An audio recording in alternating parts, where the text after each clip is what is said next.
আবারও আগরতলা রেলওয়ে স্টেশনে ধরা পড়ল 3 যুবতী সহ মোট 4 বাংলাদেশি। আগরতলা রেল স্টেশনে আবারও ধরা পড়েছে 4 বাংলাদেশি। এদের মধ্যে 3 জন যুবতী এবং একজন যুবক ধরা পড়েছে। ভারত বাংলাদেশ সীমান্তের নিরাপত্তার দায়িত্বে থাকা বিএসএফ ঘুমে, তাই অবাধে বাংলাদেশি নাগরিক সীমান্তের কাঁটাতার পেরিয়ে অনায়াসে ঢুকে পড়ছে ত্রিপুরা রাজ্যে। শুক্রবার আগরতলা রেলওয়ে স্টেশনের জিআরপি থানার ওসি তাপস দাস সংবাদ মাধ্যমকে জানান, আগরতলা রেল স্টেশনে রুটিন তল্লাশির সময় সন্দেহভাজন কয়েকজনকে জিজ্ঞাসাবাদ চালালে তারা জানায় বাংলাদেশ থেকে রাজ্যে অনুপ্রবেশ করেছে। তারা কোনো বৈধ কাগজপত্র দেখাতে পারেনি। তাদের নাম যথাক্রমে শুক্লাল দেবনাথ, রোজিনা বেগম, রুমা আক্তার এবং কাকলি বেগম।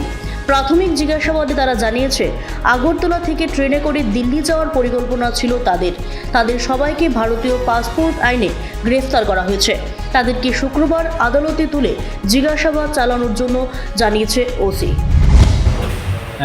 অ্যাকচুয়ালি এটা গতকালকেই অপারেশনটা হয়েছে। আমাদের কাছে খবর ছিল যে ওই যে বিকালবেলা একটা ত্রিপুরা সুন্দরী এক্সপ্রেস যায় আমাদের আগরতলা রেল স্টেশন থেকে, তো ওইখানে ওই রেলটা দিয়ে কিছু বাংলাদেশি লোক যেতে পারে এমন আমাদের কাছে খবর। তারপর আমরা জিআরপি থানা এবং আরপিএফ থানা মিলে আমরা আমাদের যে আগরতলা রেল স্টেশনের বিভিন্ন করিডোর আছে, প্ল্যাটফর্ম নাম্বার 1, 2, 3 এবং যে পার্সেল গেট আছে ওই সব দিকে আমরা ছড়িয়ে ছিটিয়ে মানে কিছু পোশাকে এবং কিছু সাদা পোশাকে আমরা ছড়িয়ে ছিটিয়ে পড়ি। তারপর দেখলাম 3 জন ওমেন এবং একজন ম্যান জাস্ট ওই এক্সপ্রেসটা স্টার্ট করবে ওই ঠিক আগ মুহূর্তেই তারা খুব স্পিডে প্ল্যাটফর্ম নাম্বার 1-এর দিকে ছুটছিল। তো তাদের গতিবিধি দেখে আমাদের সন্দেহ হয়। তারপর আমরা তাদেরকে আটকে জিজ্ঞেস করি যে তাদের বাড়ি কোথায় বা তারা কোথায় যাওয়ার জন্য এত স্পিডে যাচ্ছে। তো প্রথমত তারা ওইটাই বলেছিল যে তারা বাংলাদেশি ন্যাশনাল, কিন্তু আমরা যখন জোরালোভাবে জিজ্ঞেস করলাম তখন তারা সবাই স্বীকার করে যে তারা বাংলাদেশে। এবং এর মধ্যে যে 4 জনের মধ্যে 3 জন মহিলা এবং একজন পুরুষ। তো একজন পুরুষ সে বলছিল সে কলকাতা যাবে, আর বাকি 3 জন বলছে যে তারা দিল্লিতে যাবে। এটা তাদের বয়ান। তো তাদের নাম জিজ্ঞাসা করলে তারা বলে যে ছেলেটার নাম হলো শুক্লাল দেবনাথ, সে চট্টগ্রাম ডিস্ট্রিক্টের বাংলাদেশ। আর বাকি যারা 3 জন তারা হলো একজন রোজিনা বেগম, তারা ডিস্ট্রিক্ট নারায়ণগঞ্জ বাংলাদেশ। আরেকজন হলো রুমা আক্তার, ওনার ডিস্ট্রিক্ট হলো জামালপুর। আর আরেকজন আছেন কাকলি বেগম, যার ডিস্ট্রিক্ট হলো জামালপুরি বাংলাদেশ। তো তারা এই পারপাসে তারা কোনো পাসপোর্ট বা কোনো ভ্যালিড ডকুমেন্ট আনেনি।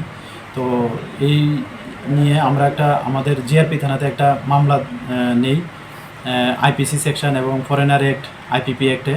তো আজকে তাদের মহামান্য আদালতে প্রেরণ করা হচ্ছে। এটা তো এখনও চলছে তাদের ইন্টারোগেশন। তো ইন্টারোগেশনের উপর বেস করে আমরা রিমান্ড চাবো আর কি। খবর বিভিন্ন আমাদের যে ইন্টেলিজেন্স এজেন্সি প্লাস সিস্টার এজেন্সিগুলো আছে তারাও ইন্টারোগেশন করছে। তো আমরা কিছু এটার হিন্টস পেয়েও যাচ্ছি।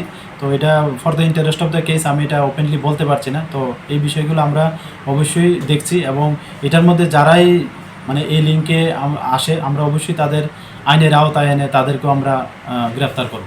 হ্যাঁ, একটা তো আছেই, এটা তো নো ডাউট। এটা বাংলাদেশের এবং ইন্ডিয়ারও থাকবে, অবশ্যই থাকবে। এটা ছাড়া তো হতে পারে না মনে হয়।